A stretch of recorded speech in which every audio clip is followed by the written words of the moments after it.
Galabrafano has been our anchor and host for the event. Unfortunately, she has an emergency, a family emergency tonight. She can't join us. So I'm substituting for her, and I hope that I do an able job from your perspective. What I'd like to do is to introduce our speaker this evening and the topic very briefly, and then ask Jim to talk for maybe 30, 40 minutes about his book and the topic. And then at the end, we'll do moderated Q&A. If you want to chat, type something into the chat, feel free. If you want to raise your hand, Varnita's going to make me co-host again, and then I'll be watching that and moderate the Q&A session. So tonight we are hearing about the book From Slave Ship to Harvard.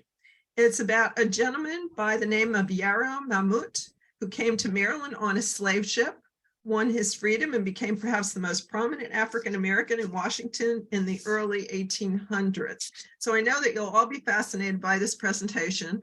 And in looking up a little information on Jim before he joined us here this evening, I found he is a lawyer, journalist, writer, and lecturer in Washington, D.C., and his writings have appeared in the New York Times, the Washington Post, White House History, the American Lawyer magazine. There are few I'm not even mentioning here. It's a very long list. So he's well written and well read.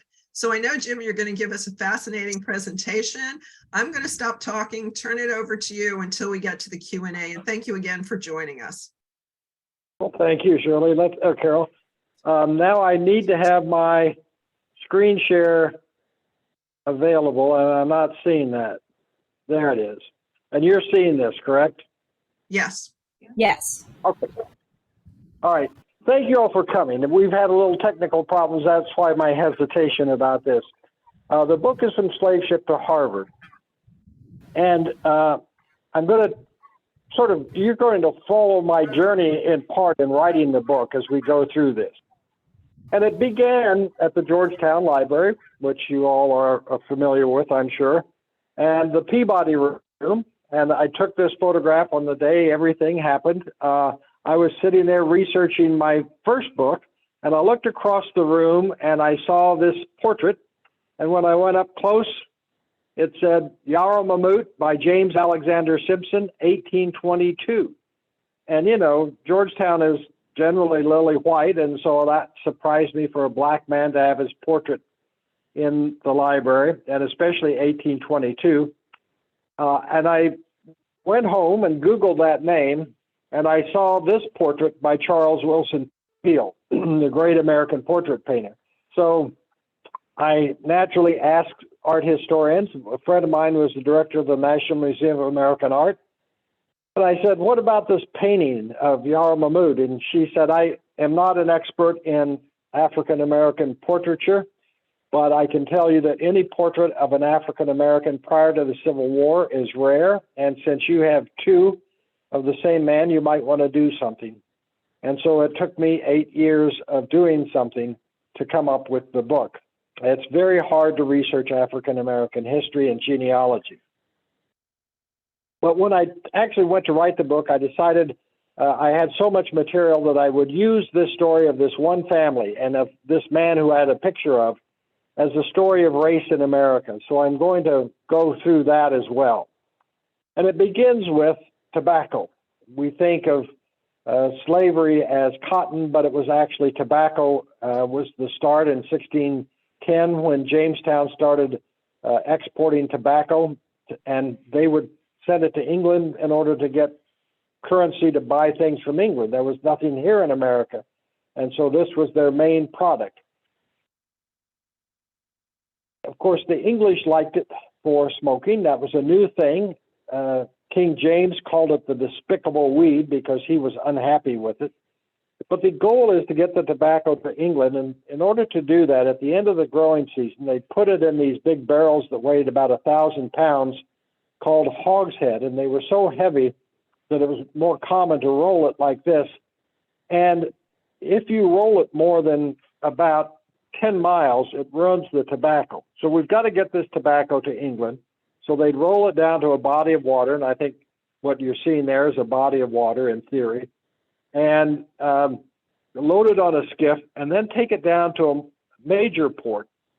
And here's a port, a satellite image of Maryland and the Chesapeake Bay, and it's the rivers like the Potomac that go up the bay and off the bay where the tobacco plantations were. And these were all generally within 10 miles of some body of water. The net effect of that was that the tobacco economy ended 10 miles from the farthest point up a river, basically at the Shenandoah Valley. But as you went up the Potomac, you finally came to this one place where there was a deep hole in the Potomac River, dug out by a creek. That hole was 40 feet deep, and ocean-going ships could anchor there. And another view of that is the Kennedy Center and Georgetown and Rock Creek. And my point is that tobacco explains why we had slavery in America, why it originated here, because it was a cheap source of labor, unskilled labor, for this worthless crop of tobacco. And it also explains why the capital of the United States is located where it is, right next to Georgetown, because it's the last tobacco port on the Potomac River. Yarrow was brought to America by a man named Christopher Lowndes, and he lived here at Bostwick in Bladensburg. It's still there. And the Lowndes family, there were four of them, Christopher, and then he had a brother here, another brother in St. Kitts, and a brother in Liverpool, which was the center of the slave trade at the time.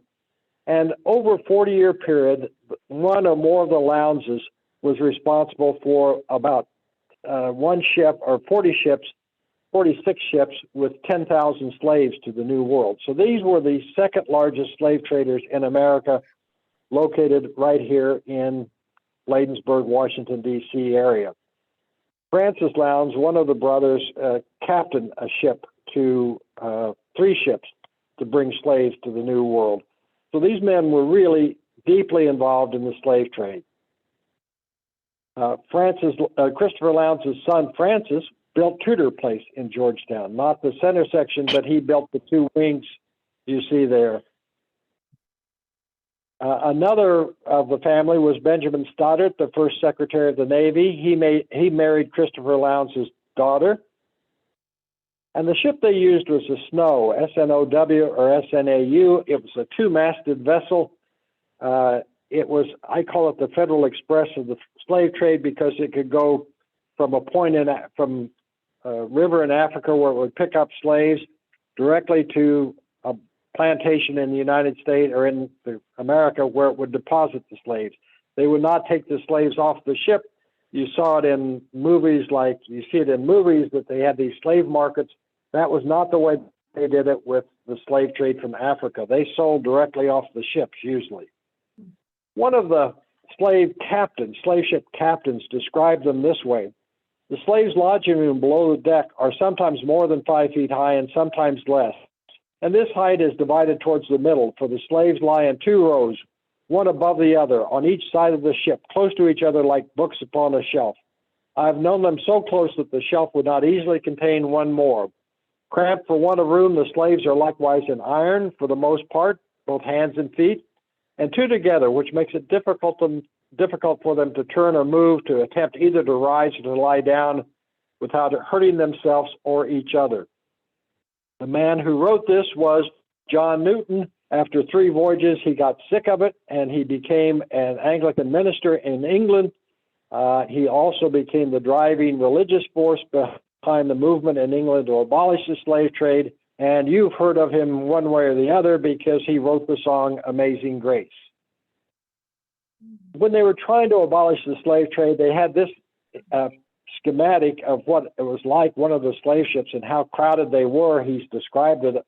But I didn't want to use this because I had a picture of someone who was on a slave ship, and I wanted to use faces to make this real. And I'm going to do it here. Yarrow Mamout came, he was a Fulani Muslim, and at the time, around the early 1700s, he came to America in 1752, but the Fulani were in Mali, and they were moving into the coastal regions of Africa. The Fulani were Muslim, The coastal regions were not. And so as a religious war broke out, as the Fulani came in, and that generally is how people got into the slave trade at this time. If you lost a battle, you were sold to the slave ships.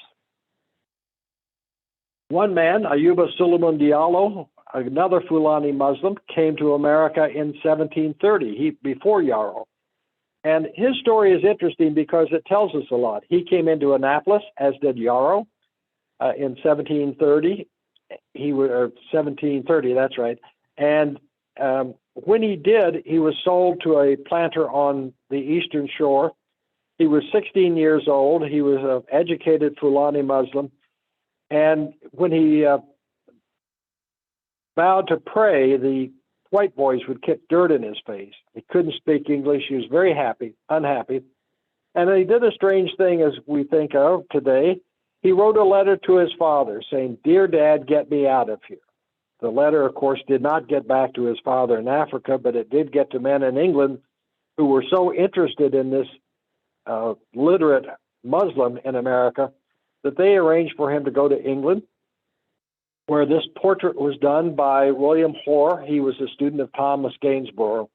And it turns out that this portrait by William Hoare and the portrait of Yarrow Mamout by Charles Wilson Peale are the only two portraits by major artists of someone who came on a slave ship.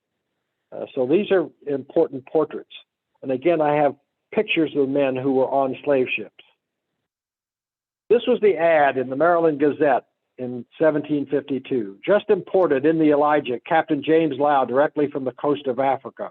A parcel of healthy slaves consisting of men, women, and children, and will be disposed of on board the said vessel on Thursday in the Severn River in Annapolis on Thursday, the 4th day of June, for sterling money, bills of exchange, gold, or paper currency. You see Christopher Lowndes, the slave trader I mentioned.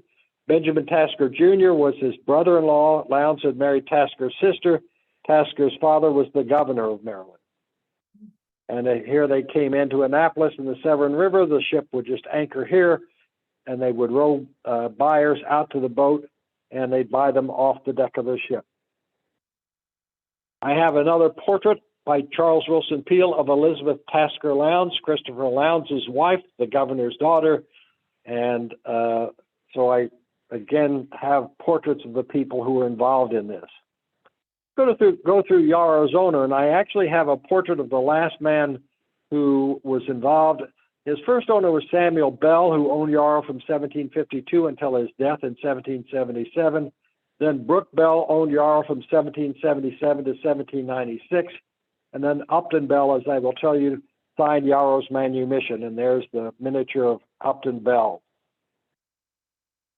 Samuel Bell was a planter. He had 63 farms in Maryland over his lifetime. He also did water mills, and Pierce Mill in Rock Creek was one of the mills he built. He didn't build that building, but he was the first to put a mill on that location. And then in 1764, he moved up to Antietam Iron Works, which was an iron forge. And again, he used his engineering skills to build a water mill there to help the iron works function. And he lived here at Kelly's Purchase. The house still stands on the Antietam battlefield. He was, in addition to being a farmer and an engineer kind of person, he was also the sheriff of Frederick County. At the time, Frederick County ran from Rock Creek out to the mountains of Maryland in western Maryland. And so he was doing all these things, and he was involved in the American Revolution. When he died in 1777, this passage from his will was a bequest of his Negro boy, Yarrow. And that word boy today is offensive for a black man, but at the time it meant a body servant. The spelling is immaterial. So Yarrow was the Bell's body servant. And as a body servant, he got a chance to see Maryland a way no plantation slave could. He was going with his owner all the time. It's more than a valet. It's someone that's with you all the time. And as a result, Yarrow got to meet the very important people who would be in Georgetown towards the end of the century. So this gave him the opportunity that an average field slave would never have. I mean, it's still not freedom, but it gave him a view of Maryland and the New World that most slaves did not have. He then went to Brooke Bell, Samuel Bell's son, and Brooke Bell lived here off River Road in west of Potomac. There's a Bell Mountain Road and a Bell Springs Road that mark it. Belmont was the name of the plantation. It was 2,000 acres. And I know Yarrow worked there because you see here, there's a watermill right across from that sign on River Road, remnants of a watermill. So Belmont had a watermill. But Yarrow had a son by a woman who lived on this farm up on this hill. And so that's very certain. The son was born in 1787. So in 1787, Yarrow was clearly here. And it was the woman he had a child by was in effect a wife. Usually slaves didn't get married at the time because the churches weren't doing that kind of stuff. But it was a relationship. And when the boy was 7 years old, the boy's name was Aquila. When the boy was 7 years old, Yarrow bought his freedom. So clearly he was staying in touch with this woman for that period of time. I think ultimately she moved in with him once she got free. Then I have this book from Brooke Bell's accounting book at the MDHS, Maryland Historical Society in Baltimore. And you can see this name here. Yarrow has an entry. Brooke Bell became a merchant in Georgetown and was keeping an entry for Yarrow. This is 1790. So again, I have Yarrow from the Belmont plantation in 1787 to Georgetown in 1790. And then when Brooke Bell died in 1796, we have an inventory of estate that lists Yarrow as part of his estate, the slave that's in his estate. And it says Yarrow is 60 years old, which permitted me to reconstruct a lot of his life from that. And Yarrow described it. This is actually his language in a book that was kept at the time because he was such a figure in Georgetown. Old Massa Bentinky got all the work out of a Yarrow bone. He tell a Yarrow, go free, Yarrow. You've been worked enough for me. Go work for you now. Tanky Massa, Yarrow say. Sure enough, Yarrow go to work for he now. Yarrow work a soon, a late, a hot, a cold. Sometime he sweat, sometime he blow a finger. What you miss on this, in this dialect, deceives you because Yarrow was a Fulani Muslim. His first language was Fulani. He was a Muslim. He knew Arabic, so he had a degree of Arabic. He may have been from Senegal, which was French, in which case he would have had French, and then English. So he's working in the third or fourth language, but he's got this poetry of speech. He knows his name rhymes with marrow bone, so he makes a play on words, saying gets all the work out of a yarrow bone. And then at the end, when he says, sometime he sweat, sometime he blow a finger, at first I thought when I was a little boy, I'd play cowboys and I'd have a finger gun, you know, and shoot the gun, and then you'd blow the smoke off the end of your index finger. But that's not what he means. He means it's cold and he's blowing on his hands to warm them up. He'd blow a finger. Shortly after the Peel painting was done in 1819, and before Peel even got to town, I found this deed. Yarrow Mamout owned property in Georgetown, and this was he redeeded it to his son. And here you see it's very nice handwriting until it gets here, and that becomes indecipherable. But I sent it to a friend, and he says, this is the Hausa alphabet in Africa. He is writing in Arabic. Of course, he's going from right to left. He says he's probably writing Josie or something to be Yarrow as his first word, but the second word is clearly Bismillah, in the name of God. And as a good Muslim, it's in the Quran a lot, and as a good Muslim, he's invoking Allah to bless his signature or to sanctify his signature. This is where his house was in Georgetown, 3324 Dent Place. This is what it looks like today. Right across the street is this house where Jack and Jacqueline Kennedy lived in 1956 for 6 months after their marriage. They rented that house. Of course, Jack Kennedy did not know he was living across the street from Yarrow because Yarrow was not famous at the time. And Yarrow would never, of course, not know that a president of the United States would live across the street one day. Peale came to Washington to get portraits. He had a museum in Philadelphia. He had painted 7 life portraits of George Washington. He had one of them there. He had all this other natural objects like the Smithsonian Museum. He wanted to sell that to Congress. And he wrote in his book, he heard of a Negro living in Georgetown said to be 140 years old. Yarrow was 83. And Peale thought that, and he said that Yarrow owned a house and lot. I showed it to you. And he had bank stock, which he did. And so Peale wanted to make his portrait. And in 1819, he made this portrait as a very fancy looking portrait. You've seen the other portrait of Yarrow. He didn't dress this well. I think it's the same clothes. But I think Peale wanted to make a political statement with this to say, look, Peale actually, although he owned slaves, believed that blacks and whites were equal and that blacks could achieve if they had equal opportunity. And so I think the political statement in this, and I have no proof of it, is here's a wealthy Georgetowner who just happens to be black. The second portrait was done in 1822, and in 1820, that's where Peale went. This is across the street from Tudor Place, where Brooke Bell's widow lived, and Peale got a lot of information from her. And then in 1823, Yarrow died. This is the Gettysburg Compiler. Clearly, Peale wrote it. Died at Georgetown on the 19th ultimo, the prior month. This was in February 1823, so he died on January 19th, 1823. Again, he has 136 years, which was preposterous. He was 86 when he died. He was interred in the corner of his garden, the spot where he resorted to pray. And then at the end, it says, Yarrow was never known to eat of swine nor drink ardent spirits. He was a good Muslim. He wouldn't drink alcohol or eat pork.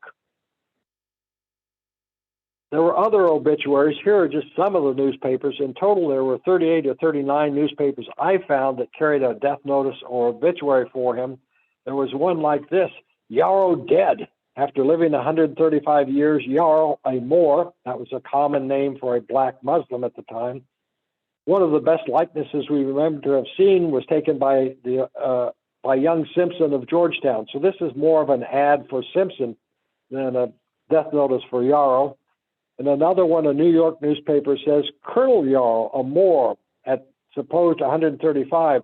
The way newspapers worked at the time, an editor in one town would get a newspaper from another town, and he would look through it and he would pick up any item he wanted. So I'm sure that what happened here was that the editor of this New York newspaper found this obituary for Yarrow Mamout, said he was a Moor, but he couldn't figure out why a black man was having an obituary, and so he gave him the honorary title Colonel. One in Charleston, South Carolina, had one about Yarrow Mamout, but then it had an article, it also had a little report on the law in South Carolina that Negroes coming, free Negroes who were on ships that docked at Charlestown were put in prison until the ship left. So on the one hand, they're honoring Yarrow Mamout, and on the other hand, it shows the horror of slavery in, well, it wasn't even slavery, this is the free Negroes, free black people, the horror of the black coat in the South. And finally, a New York paper on the 29th January states that Yarrow Moore died at Georgetown, Columbia on Sunday last, age 139. This is in the Times of London, the most prestigious newspaper in the world, carries a death notice for Yarrow Mamout. I'm going to quickly as I can, move through the rest of his family. He had a sister that came with him. She was called Hannah, Free Hannah, or Hannah Peale, I think. I think she was a waitress or a slave at this tavern, Hungerford's Tavern in Rockville. There were other Fulanis living there. They had unusual names, so I picked out these slaves with African names and identified these 5 who might have been Fulani. One was his sister and another Yarrow Fulani there. So there was this little Muslim community in Rockville at the time. David Warden, who wrote about Yarrow, also made this observation that slaves in the tavern sleep on the floor, which the master should forbid for obvious reasons, and that the slaves have an uncommon desire for spirituous liquor. Well, that's one man's opinion, a white man's opinion of blacks. Let's look at what black men thought about whites and drinking. Josiah Henson, who was the model for Uncle Tom's Cabin, wrote an autobiography. He too was in Rockville as a slave at the time Yarrow was a free person. And here's what Josiah Henson said. My master's habits were such as were common enough among the dissipated planters of the neighborhood, and one of their frequent practices was to assemble on Saturday or Sunday, which were their holidays, and gamble, run horses, or fight gamecocks, discuss politics, and drink whiskey and brandy and water all day long. He goes on to say that they'd get drunk, the white people would get drunk, and that the body servants would have to come in, and they get into fights. The body servants would then have to come in and break up the fights, and that he, Josiah Henson, would have to walk beside his owner on the way home, keeping him in the saddle and get him safely home from the fight. So, you know, you see Josiah Henson saying the white planters of Rockville, Maryland were just complete alcoholics.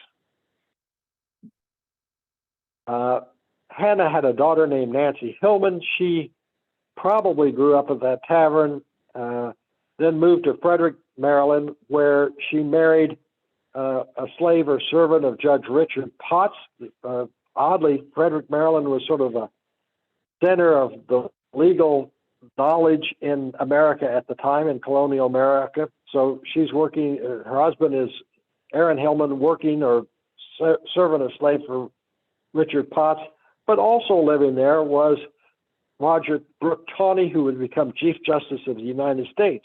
And he would have known the Hillman family. They were the most prominent black family in Frederick County, and he would have known them. And yet, when he was put on the Supreme Court in 1857, he wrote this opinion in the Dred Scott case in which he had this racist views. African Americans had for more than a century before the Constitution been regarded as beings of an inferior order and altogether unfit to associate with the white race, either in social or political relations, and so far inferior, they had no rights which the white man was bound to respect, as the Negro might justly and lawfully be reduced to slavery for his benefit. Now, even in 1857, this was considered so racist in the North that people wanted to abolish the Supreme Court. But the reason I tell it to you is because this sort of family leads you through a little bit of the story of race in America, and it leads you through this time because Chief Justice Roger Tawney probably knew Nancy Hillman, Yarrow Mamout's niece, and I found her grave, or not her grave, but this is St. John's Catholic Church. I know she was buried in the cemetery. The sexton told me where there aren't any tombstones, this is the black section. Prior to the Civil War, African Americans usually did not, or maybe never had tombstones. But if you look across the cemetery to that opening and you go over there, you find the grave of Roger Brooke Tawney, the racist Supreme Court justice. And I like to make the point that you may be a racist during your lifetime, but after you die, you may spend eternity with the other race. So be careful. I'm going to skip over Aquilla Yarrow because the next major member of the family is Mary Polly Turner Yarrow, Aquilla Yarrow's wife. They show up in this schedule of free persons of color in Washington County up by Harper's Ferry, Mary Turner and Aquilla Yarrow, husband and wife. But right after this was done in August 1832, Aquilla died, and he was wealthy enough to have an estate that was probated. Inventory of that estate shows this lot of yarn, and in the parentheses is Polly, meaning it belonged to her, not to Aquilla, and so would not be part of the estate. But the estate did show a lot of books. So I think Aquilla could read, since Yarrow Mamout could read and write in Arabic. He wanted to make sure his son could. This black man is living on a farm in the middle of nowhere, and why would he have books unless he could read? When I was doing my research, I wanted to go up to Sharpsburg because I knew that that's where Yarrow had lived, and I was looking for, thought maybe he had died and been buried up there. And when I was planning that trip, I looked at a map and I saw this Yarrowsburg Road, and I never knew what this was. And so I went to this town, and there's no record anywhere in the world until I wrote this book about Yarrowsburg. And this is downtown Yarrowsburg. There's not much there. That's called Elk Ridge. I talked to two men, here, and I said, why is this place called Yarrowsburg? And one man said, oh, my grandfather told me it was named after a woman named Polly Yarrow. And I paused, not wanting to lead him into something I wanted him to say. And he got uncomfortable. He said, she was black, you know. She was the midwife here. She delivered all the babies black and white. So that's why it's called Yarrowsburg. And she was Yarrow Mamout's daughter-in-law. Over that hill is this place. It's called the Kennedy Farm. And you ask, what is the Kennedy Farm? Well, that's where John Brown and his men waited before the raid on Harper's Ferry. So this is a very historic area for Black history. I move on. I'm going to come back to Polly, but the next one in the family is Polly's nephew, Simon Turner. He was born here. This was the slave quarters on the Crampton plantation. Yarrowsburg is a couple of miles away, so I can imagine them saying, hey, the baby's going to be born, go get Polly Yarrow. And Simon grew up and joined the Union Army during the Civil War. It was his wife later said, Simon and I were both slaves at the time. He belonged to Eli Crampton and I belonged to John Gray. They're dead. They were coming around drafting men, and Simon said he wanted not to be drafted, and so he enlisted. I did not see him from the time he enlisted in March of 1864 until August of 1865 when he came home. This is the 39th Regiment U.S. Color Troop where he was a member. You see the white officers in the front, some of the black troopers in the background. I don't know this for sure. There were like 700 men in the regiment. But this man, I showed it to the Turner family today, who was around today, and they said, that looks like Uncle Mark, and it does. So maybe I have a picture of Simon Turner. But after the war, he came home. This is a map of Pleasant Valley. That's Elkridge. I showed you Harper's Ferry's here, and this is called Pleasant Valley. Mrs. Yarrow's house is marked on this map of 1875. Simon Turner lived with his father-in-law, Arthur Sands, here. And so there was this little black community in Pleasant Valley. And then Polly died in 1885. Here's her obituary. An old colored woman whose that exact age is not known, but was over 100 years old. Again, an exaggeration. Died on last Saturday in a little village called Yarrowsburg near Crampton Gap in Pleasant Valley. But Simon Turner had a daughter that I'm going to focus on, Emma Turner, and I'm only about 3 minutes away from finishing, Emma Turner. And she went to Storer College, and this is a picture of Emma Turner Ford. She married a man named Ford. But the important thing about her is, although she's not a blood relative of Yarrow Mamout, she was 10 years old when Polly Yarrow died, so she knew Yarrow Mamout's she knew Yarrow Mamout's daughter-in-law. So this is a direct tie. This woman, in turn, is the grandmother of women you're going to see later. So this woman is a direct connection to Yarrow Mamout through Polly Yarrow in Pleasant Valley. And then she had a son. She married a man named Robert Ford, who was a minister and had gone to Howard University, and they had a son in Baltimore, Robert Turner Ford, and in 1923 he applied to Harvard, and he was admitted to Harvard. So this woman who knew Polly Yarrow, her son went to Harvard in 1923, and there were seven black men in his class, but probably he was within the first 50 blacks to attend Harvard. And he graduated in 1927, and in a reunion he wrote this in 1984. In the black segment of the segregated society in which I was born and bred, there was an almost idolatrous faith in education as the means of obtaining social worth and economic freedom. College graduates were rare. Well, actually, 3 of his uncles were slaves.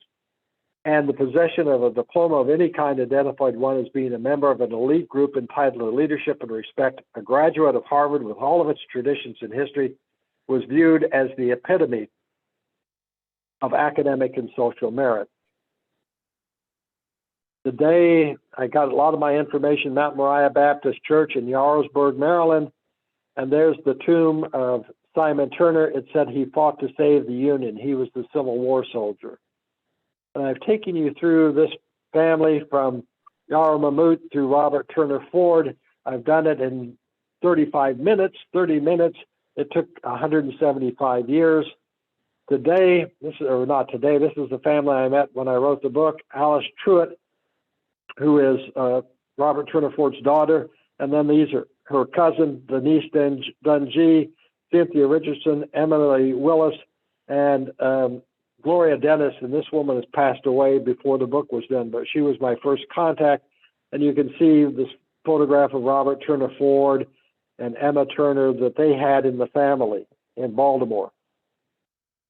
In 2015 in Georgetown, we dug archaeology on Yarrow's lot looking for his remains. We didn't find him. I think he was buried next door because they've been finding bodies, skeletons in Georgetown along Q Street, 3300 block of Q Street. It said he was buried in his garden, but that was written by Peel, and this is what Peel's garden was like. It had a gazebo. And I think, in fact, Yarrow Mamout, this was his lot 217 in Georgetown. Where they've been finding the bodies is here, and this was reserved for the Church of England, the Episcopal Church. They never used it, and I think that was a cemetery and perhaps a black cemetery, and instead of being buried on his lot, he was buried next door on that cemetery. And so that is my story from slave ship to Harvard. I'll stop the screen share and take questions. Thank you very much, Jim. What an incredible story of one man's life and journey through a portion of American history. Thank you. He and his family. I stopped screen share, so people should be seeing something. I see. I see now. Okay, that was my questions. Yes, I'm looking to see if you would like to ask a question. I am looking at participants, and am I a co-host? Sally, I see. That's a good way to get everybody's attention. If you just want to go like this, we can see you on the screen if your viewer's on, if your computer viewer's on. Please, Sally. Hi. Regarding the title of your book, you say, from slave coming on a slave ship to Harvard. So was Harvard the reference to the last descendant that you researched? Was that the reference to Harvard? Yes, that's the reference. And he's not a descendant. He's a descendant of Yarrow. He's a relative of Yarrow's daughter-in-law. But I have the direct tie to the grandmother, Emma Turner, who the women that you saw, the family alive today, that was their grandmother, and they knew her. And she knew Yarrow Mamout's daughter-in-law. So it's a very direct tie. It's 5 generations, but it's a direct tie, but not a blood tie. Okay, thank you. And Jim, we have a question in the chat. What became of Robert after studying at Harvard? Thank you, Jacqueline. Okay, let me read it now. Oh, that's a good story. School. Thank you for asking. Robert Turner Ford went back to Frederick Douglass High School in Baltimore, where he had gone to high school. And he was a linguist, so he taught German and Latin. And then he rose to be vice principal there.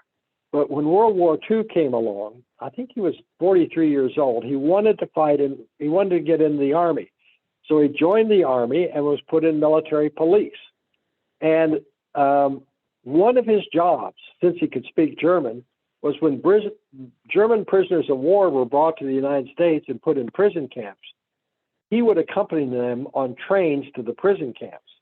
And I thought it was wonderful that the master race comes to America and a black man is their tie. He's their interpreter and he's the one who's escorting them around to their America. And then after World War II ended, he had the GI Bill of Rights. He wanted to get a master's degree, and he thought about the University of Maryland, but it was segregated in 1946. And so he was admitted to Columbia University, and so he got a degree from 2 Ivy League colleges. And then finally, he decided he didn't want to be a teacher at all, and he became an Anglican deacon in the Anglican Episcopal Church. Any other questions? What an outstanding family tree here. Yes, they really are. They're exceptional people. The women you saw, what I have, 5 women. Among the 5, they had 8 8 college degrees. 3 of them got master's degrees. So, a very educated family. Is there exceptional nature in your mind why they moved beyond slavery and became so important to their local communities? Well, I think that's an excellent thought and excellent question. I wondered whether part of it was the Muslim, because they told me that their grandmother said that education was the most important thing to her, and that she drilled that into them to get as much education as you can. And I thought, well, maybe she was Muslim, maybe she was descended from Muslims too, because in the Muslim culture has a big emphasis on education. And in my research, one of them told me that there's a word in Arabic, or a name called tierno, which means knowledge. And to be a tierno, you have to memorize the Quran. And it's a different kind of what we would consider knowledge. But he said there is a great Islam on education. So it's possible it came from that too. Thank you. Good answer. We have another question here in the chat, and I think maybe Hans has a question. Let me go to the chat here first. How did you know where to look for all the documents you unearthed for this story? Notwithstanding the fact that you got inspired at the library, I think I heard you say, right? I got inspired. I didn't know where to look. It was all, make it up on the fly. But what did drive me as a white was that I kept seeing the injustice. And that was sort of driving me all the time. I really didn't know that much about Black history. I mean, I knew generally, but I kept seeing these very, very talented people, and they were in slavery. And even Yarrow Mamout, he should have been president of the United States. He was that talented. But, he became a very famous Black man. All things considered, he did quite well with his life. But slavery was just so oppressive. And in the book, I talk a lot about the problems and the evils of slavery. It's a story of Black achievement, but I don't want to overlook the horrible things about slavery. And Hans, I see you're unmuted. Would you like to ask a question? I'm unmuted. Yes, I would like to ask a question. In fact, a follow-up on what you just discussed in the previous question. So these people came from mostly West Africa, and I guess they were in their teens or 20s maybe. They were educated, they could read, some of them could write. How did this happen? Well, there were not that many Muslims. A lot has happened since I wrote the book. A lot of people in the Muslim community, Black Muslim community, want to say there were up to 30 to 40% of the slaves were Muslim. I don't think that's true, and certainly not in the Maryland area. It was very unusual to have a Muslim in the slave trade.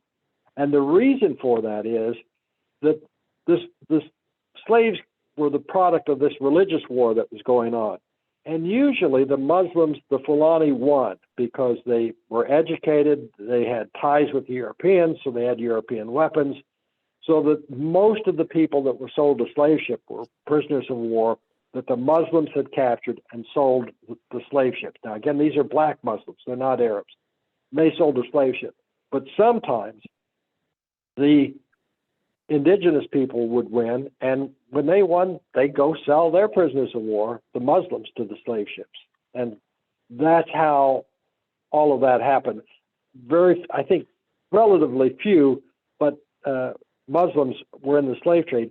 But when you do inventories of estates, I think in George Washington had a Muslim slave. So I know that the big plantations in Virginia would have Muslim slaves. I think they were very much sought after because they were educated. Mm-hmm. Okay. And this education was mostly done through the Quran, reading the Quran, yeah, and memorizing it. But that's right. And that's a good point, except I have a friend who teaches ESL, and she says, she's told me that people who are not literate in their native language have a great deal of trouble with learning English, with learning the concept of reading. Unless you're taught as a child to read, it's very hard for an adult to read. And so in colonial America, about 80% of the people, white people, could not read. And so if you have a black person who's a slave who can read, that person is going to stand out like a sore thumb because they're more advanced even than the white people are. That's a good point. Thank you. Thank you. Jim, I think the same thing about computers. If you don't learn it as a kid, it's tough. It's true. Any other questions, chat, or raise your hand online? There's one on, I see one on the chat. How did Yarrow fund the assets he acquired? That's an excellent question too, and it's in the book. And first of all, he learned a lot of skills. I think he could build a watermill. I think he knew how to construct watermills, and that's a very tough. But he also did the following things. He could burn charcoal, and that is also a skill that requires a lot of effort. And he could make bricks, and that was a big thing. He was considered the best brick maker in Georgetown. And I think some of the bricks probably still stand in Georgetown.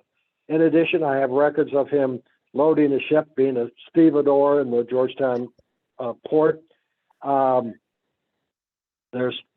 He wove baskets and things with hands and sold them on the street. And there were reports that he had a push cart or a donkey cart. A goat cart is what was very common in Georgetown among blacks, were goat carts. So he did all of these things. And I think he was just, he did whatever is necessary to make money.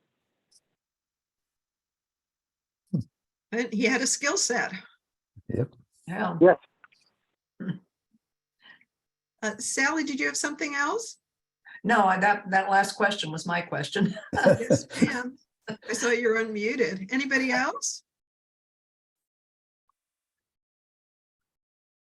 Going once, going twice? That's fine. Good with me. I always get you can buy the book on Amazon. Absolutely. Where can we find your book, Jim? Say again. On Amazon.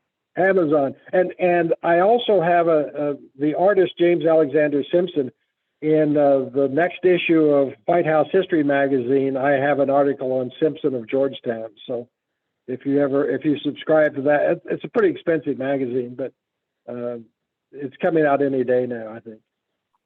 What are you, now that you brought this up, what are your sense of your additional topics for the future? I have a book on the Kennedy assassination and the CIA. It's called Murder, Inc., the CIA under John Kennedy, and talks about the fact that he was assassinated at the very moment the CIA was conducting a plan to assassinate Castro, and sort of why everything got screwed up in the Warren Commission. Wow.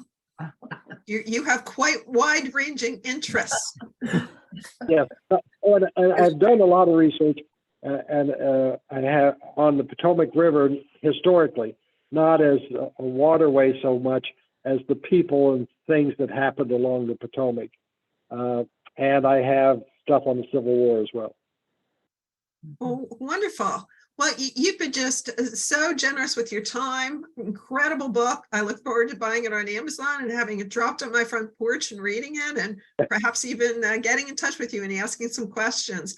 So let's give a round of applause to Jim, to virtual, that we can thank him for his time this evening and for this wonderful presentation on Yarrow and his life and the book about it.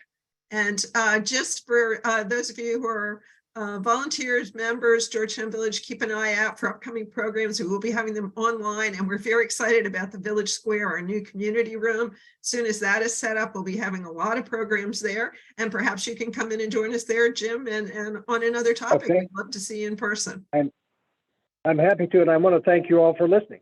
I like doing this. Well, very good. Everyone have a good evening, and we'll see you soon. Night. Thank you, Vernita.